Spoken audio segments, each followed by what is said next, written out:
In a small village nestled between golden savannahs and tall baobab trees, there lived a little girl named Zuri. At just 12 years old, her life had been full of dreams. She dreamed of school, of reading books, and of one day becoming a teacher. Her eyes sparkled with curiosity, and her heart brimmed with hope.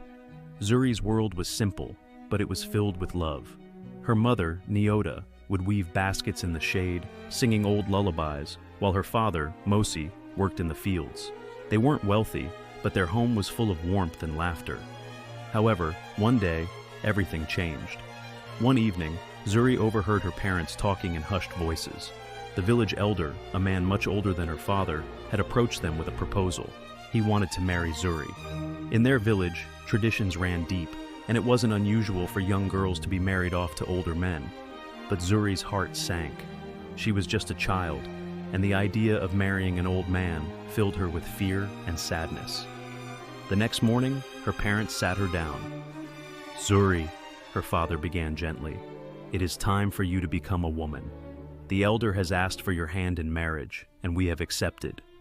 Tears filled her eyes as she looked at her mother, hoping for some sign of comfort. But her mother's eyes were downcast. "This is how it's always been, my child," she whispered. "It will give you a secure life."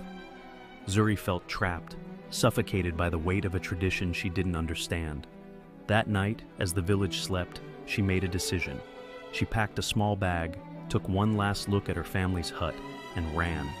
The moonlight guided her as she fled into the wilderness, her heart pounding with fear and uncertainty. She didn't know where she was going, but she knew she couldn't stay. She ran through forests and fields, her bare feet leaving faint marks in the dust. Days turned into weeks, and Zuri found herself in a neighboring village. There, she met a kind woman named Amina, who took her in without asking too many questions.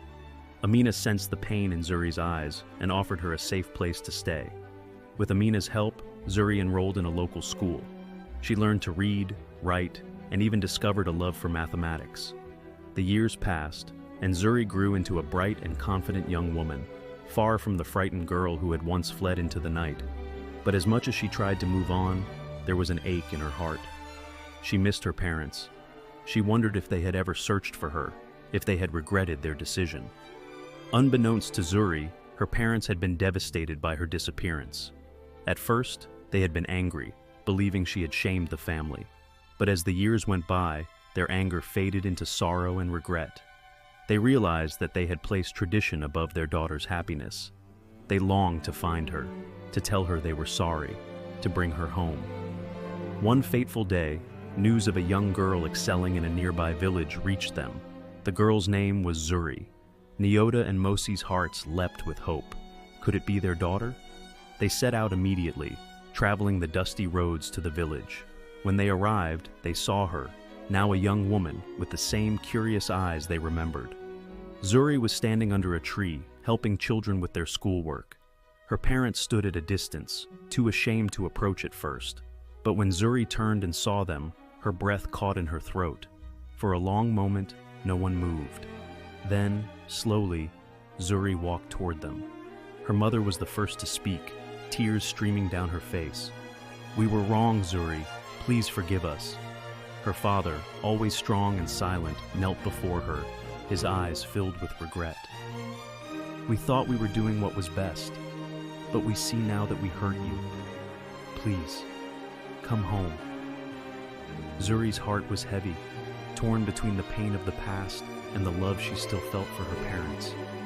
But as she looked at them, she saw the depth of their sorrow, their genuine desire to make amends. With a soft smile, she reached out and embraced them both. "I forgive you," she whispered. In that moment, the years of separation melted away. Zuri's parents took her hand, and together, they returned to their village, not as a girl promised to a life she didn't choose, but as a young woman who had found her own path. And in their hearts, Zuri's parents knew they had gained something far greater than tradition. They had gained their daughter's trust and love once more. Thank you.